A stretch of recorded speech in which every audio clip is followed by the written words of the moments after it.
ladies and gentlemen, welcome back to another episode of the Compass Box podcast. My name is Aaryaman Trivedi, and today we have my boy, Chirag Todi. Chirag, how are you doing?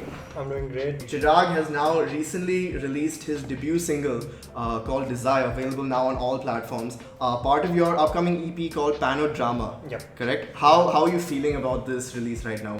Oh man, I'm feeling overwhelmed because it's my first song as a solo artist, and it was a big move because I've always released songs with a band before with Heat Sync, and it was a big move to take, especially during the pandemic when everyone knows there are no gigs happening. There were very less incentive, but you're right, and the fact that you produced and composed this entire track from the point that the lockdown started, we were literally just talking about this, that it's really commendable that to take such a large project and finish it from your own home.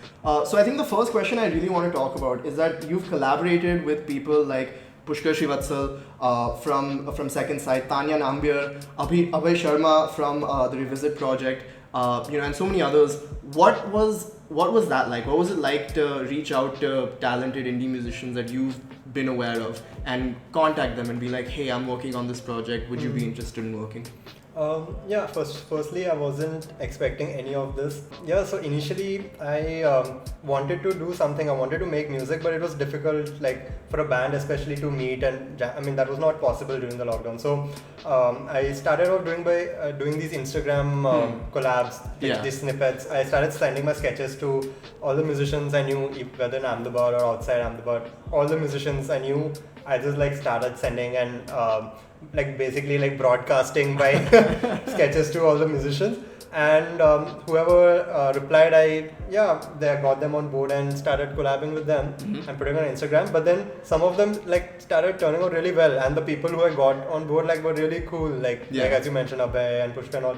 So I thought might as well turn it into something a proper project. Yeah. The song itself, it's unique that you chose this particular track to be your first single in this project, because it's very funky. It has a very interesting groove to it. I want to start by talking about your kind of musical journey from being a member of Heat Sync, which has already received a certain amount of success, versus now branching out to solo pursuits. I mean, we've already covered the fact that you're feeling incredibly excited about the possibilities that a solo option could entail. I think my question now is, how has it been different from working with a band? The main difference is that as a band, you're working with the same bunch of people, so you know them very well. How they operate, and so you know how to deal with them, and you know musically also what their strengths are. So you know what to expect out of when you're creating a music. But dealing when you're working with new people, you don't know what to expect. Everything is a surprise, and you're getting to learn them and their musicality in the process. And it's really fun. If you're working with the right kind of people, everything turns out really well. Yeah, it's so cool because I've known you for over 7 years now. Yeah. We were in high school together, and I've personally witnessed your growth as someone who we play together in school bands to someone who's now reached out and made music that's been recorded by publications across the country. So let's talk about some of your inspirations, because it's a very unique kind of musical style that your band Heat Sync has versus your single as well. So what are some of the inspirations that made Desire come to life? Some of my main influences are artists like John Mayer and Tom Misch. For sure. So and Desire clearly is heavy Tom Misch influence on Desire. So I always wanted to make a track which is equally balanced. It's it's pop but yet niche. It's not too out there, too mainstream or something. And I always wanted. I love that in between sound. Because it's easy to just play music that you like and just constantly be lost in your own world, but at the same time it's important to think about the audience and what they would like, what's attractive to them, whether it's marketable in a certain sense. I know what you mean. That's interesting. So you've released a very interesting collaboration process video on your YouTube channel as well. That sort of you reflect on the process of working with the artists that have worked on this project. And it's so interesting because Mark Damania, who's a friend of Compass Box and has played bass on your track, he said that as a bassist, I can say that his work is a playground for any bassist. It's just such fun, so much joy. Playing bass for you was like a playground, and you created an environment that allowed him to be a little more expressive. What was that like?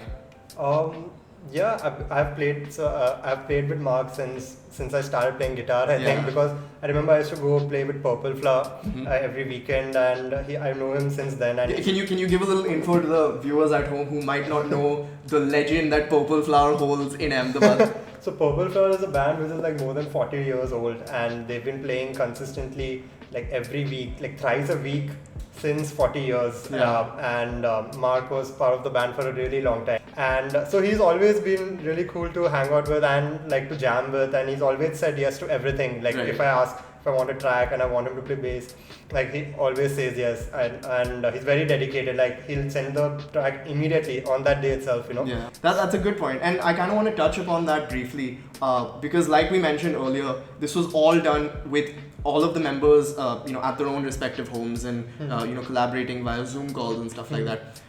Let's talk about that for a second, because I want to know how, because not your example is reflective of the larger situation among musicians and indie artists across the country, across the world, in fact, that everyone's now forced to collaborate remotely and via these video conferencing tools. What effect did that have on your collaboration process and songwriting process? It's very important to jam while you're composing, because that's in real time you get a lot of spontaneous ideas, and the entire interaction is like very different.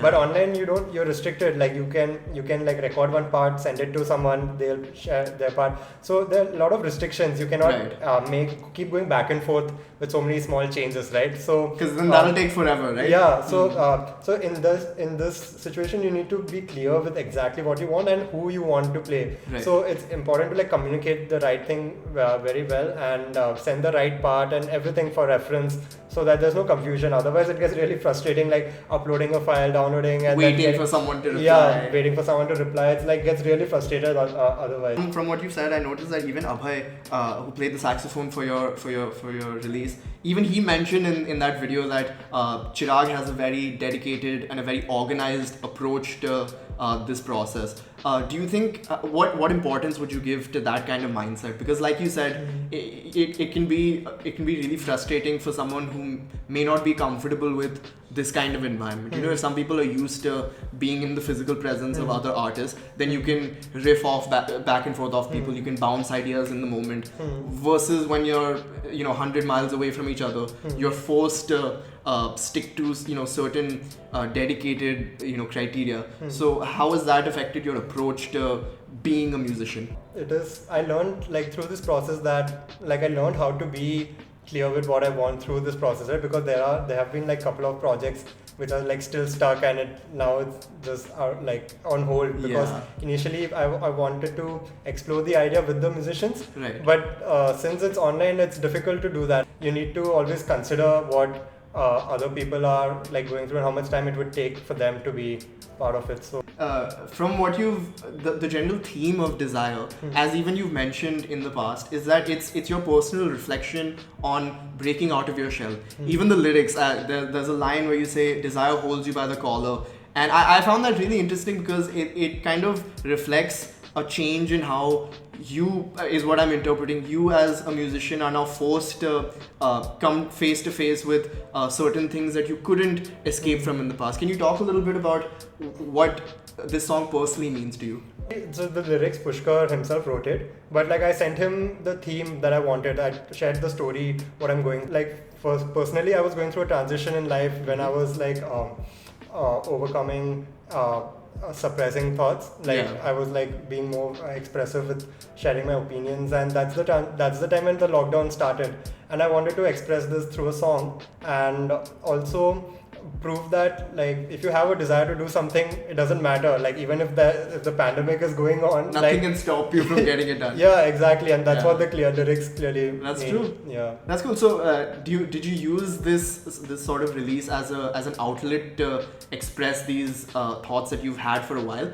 Was it almost like a fate encounter that, oh, this is a good opportunity to use my solo debut as a way to sort of look back into how I'm feeling, what I'm thinking, how I want to express things? Yeah, this song definitely reminds me of the transition, and yeah, because if you listen to all my past songs with Heat Singh, it's kind of dark and it's always unsure about what I want. Right. But finally, I feel like I've moved on from that phase, and I've finally, yeah, I'm just open. You mentioned that you've gotten people like Tanya Nambiar, who has a history with with rapping, with her certain style. You've gotten Abhay Sharma from the Revisit project. You've gotten someone like Nirmit Shah from Ep4 mixing and mastering. So these are very, I wouldn't say distinct, but they're unique genres in and of themselves in their personal capacity. What's it like having people from these different backgrounds come together and work on something that doesn't necessarily fit into a specific box, if that makes sense? Yeah, you are right. Like, all of these musicians are like completely different. If you like listen to their band, like for example, if you listen to the Revisit project, compare it with Ep4 or Second Side, so they're completely different from each other. You know, it's and it was very interesting how I picked up like the key members from these bands and just got them together and to make this track. It definitely made the song more diverse. And but the thing is that if you're clear, like after a point, we all kind of share the same musicality, right? It doesn't matter which genre it is. Yeah, it doesn't matter if they're doing their own unique thing. You can still mesh well together. Yeah, you can like share the common musicality and make things work out. And that's what. So Chirag, what's your opinion on genre itself? Because when you mentioned that Tom Misch was a big influence on your work, I started reading about Tom Misch's approach to music, and even he shares a similar belief. He says that it's very restrictive for a musician to have to force themselves, especially with a genre like jazz, for example, which again you have a history of learning the music theory behind that. And he says that it sometimes puts you in this box that modern markets and audiences don't necessarily appreciate sometimes. So how's it been like to break from those boundaries when it comes to genre specifically? Yeah, actually I used to struggle with the same thing for a really long time when I was learning jazz theory, and so it's quite common to get stuck, and like while you're consuming so much of information, you want to use it and show it to people that you know this and that. You want to flex a little. I've been in that phase, like for a good couple of years I was in that phase. But then but then I started realizing that, I mean, like people, not everyone's gotten a degree in musical theory. No one is interested. It's all about like what you want to play, and but then if you want to like reach out to an audience, you should also place yourself in their shoes and see what they would like, and that's the time when I start constantly changing that perspective in my mind and constantly thinking about the audience. I start realizing that it's not about the theory or anything. It's all about the emotions and what you want to express through music. Correct me if I'm wrong, but the first person you got onto this project was Tanya after you reached out to her.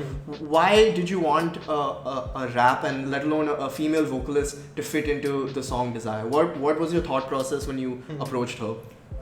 So actually she was the first person I got on board to rap over the song. So like what happened was initially I played this guitar riff and sent it to Divyang. He produced the song, and then I got Mark also to play the bass, and so I had this strong backing track. You had like a foundation ready. Yeah, foundation ready. And now I thought that there was a section where I felt like a rap would go really well. It was like really groovy, and it was I thought a rap would go really well over it. So coincidentally, I came across Tanya Nambiar's single "Stranger in Our Bed." Right. And that had a small rap section in the end. So I thought might as well like ask her. She's not a rapper, but give it since she rapped in her song, I could give it a shot. So I just messaged her and I was like, I'm a guitarist from Ahmedabad and there's a song I'm working on. Would you be interested in collaborating? It's so interesting that like out of the blue you were inspired by someone's work that was separate from your project altogether, and that instigated a chain of events that led to Desire. Exactly. And after she sang it, I thought it'll be cool to have like a contrasting male vocals, and that's the time I approached Pushkar and got him to sing, because he also has a voice similar to like Tom Misch. It does. And you said that he introduced you to Tom Misch. Yeah, he's the one who introduced me. That's really cool. Okay. I want to know a little bit about the sort of artistic direction that you've chosen for this album, because I saw your cover art for your album, and can you tell me who you collaborated with to get that visual style in place? So I asked Farah Ahmed, who graduated from NID. She's like made in like artworks for other India artists as well, like Summer Mehdi. What I told her first, initially I told her like the entire story behind the song and what the song means, and so as you can see on the artwork, it clearly shows the transition period, like where I'm coming out of those suppressed thoughts to a more like positive world with colors and everything. And I'm literally like opening a door to the more positive So did you keep in mind all of these symbolic elements when you were discussing what this song meant to you with Farah? Not really. Like I just explained the story, and she suggested a lot of thumbnails, and we picked this one because we wanted to focus more on the story, not just the visuals. Right. So Chirag, so this is the first single of your EP, and you still have a couple more in the works. Can you tell us maybe about what we can expect as viewers for upcoming releases in this EP? Who you might be working with, who you might be collaborating with beyond just the Desire single? As you said, like my plan is to release an entire EP called Panodrama, but I want to release it as singles each, and which will collectively be part of the EP, because I feel like apart from just releasing a song, there's a big process that goes around it, right? Like all the pre-release, post-release and stuff, and your entire graphics and everything, it needs to be based on the story of the song. It can't just and that becomes difficult when you're releasing an EP, because every song is different. At least for me, like all the songs which I write are completely different from each other. So for me, it's difficult to group them into one album and have a common theme. So it's I feel, and plus like if you're releasing one song at a time, it gets a lot more traction, and it's I just enjoy the process mainly of and there's like a build up to each release that you can look forward to. And exactly. So the next song that I'll be releasing is with Johan Marshall, and that song is called Be Easy. Awesome. And like I guess in 2 months. An exclusive that you've now officially announced on the Compass Box podcast. Yep. Watch out for that. And after that, there's this another song which I'm working with Brenda from the Revisit project, and the 4th song is a surprise. And surprise, we'll keep it on the down low until you officially release it. But I mean, one hint is that the song is named Panodrama, which is the title song of the EP.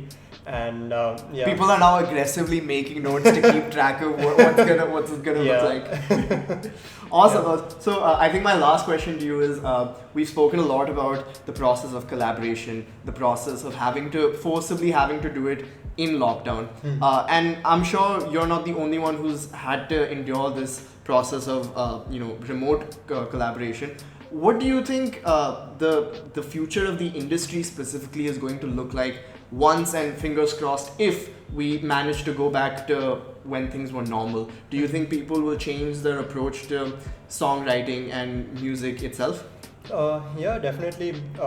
First of all, like right now, the entire world is affected by this pandemic, right? And there's no live music happening at all. So like everyone, like even the top Bollywood singers versus a beginner, is all sitting at home. They're all sitting at home recording and putting stuff on Instagram, which is like, I mean, so now everyone is on the same page, right? You don't need a record label to put out something on Instagram. Everyone has a phone to record, and some people have basic mics to record, and I feel that's more than enough to put something on Instagram. And the advantage is that people are now not worried so much about the quality, like the recording quality, although it does matter for official releases. But on Instagram, it's okay to put out 4 recordings. That's what it started off. Yeah, it has a sort of naturalistic feel. It's more, people make it a little more relatable because they know that it's more raw, it's more authentic in that way. Exactly. And I feel now people are taking this raw idea more seriously, and everyone is like being encouraged to put out, because if you see like especially like there are like guitarists in India like Ehsan Nurani and Warren Mendonça, they're also like putting out phone recordings on Instagram every day, just jamming and not worrying so much about the aesthetics and the sound. So that it's less pre-planned behind it. Exactly. And if there's someone like them can like put out, why not? Then anyone can. Yeah. Anyone can. So I feel that this is a great time for everyone to shine and like put organic content on Instagram, and now even it's shaping up the music that's being consumed by everyone, because now people are listening to more organic content rather than something that's very processed and something that's being controlled by the brand, and so everyone is now like consuming such content, and I think it's shaping the music like pretty well. And Yeah, I in a think good direction. in yeah, a good to direction. look So forward to. yeah, I think it does not definitely this pandemic has affected it the music. Its advantages are definitely yeah, there. exactly. You're right, absolutely. Chirag, I want to thank you so much for joining us in this podcast today. It's been a pleasure knowing you for over 7 years now, and to see your growth into becoming, an independent singer-songwriter and debut your own single now at this point. Thank you so much for joining us. Thank you guys for viewing. Chirag, this camera and this camera. Wait, not that camera anymore. It's only this camera. What do you have to say about Desire, and why should everyone go out and check it out? I think you should listen to Desire because it is. Because Chirag Todi made it. Yeah, you got that right. Awesome. Thank you so much for joining us in this episode of the Conver-Sessions podcast. Check out Desire, now available on all streaming platforms. And mark your calendars for Panodrama, Chirag Todi's upcoming EP, set to release very, very soon. Thank you so much, and we'll see you guys next time. Peace out. We be moving up and down, cruising all around. We got it going on. Life seems good, you know it should. We learn to stand our ground. You can run all you want,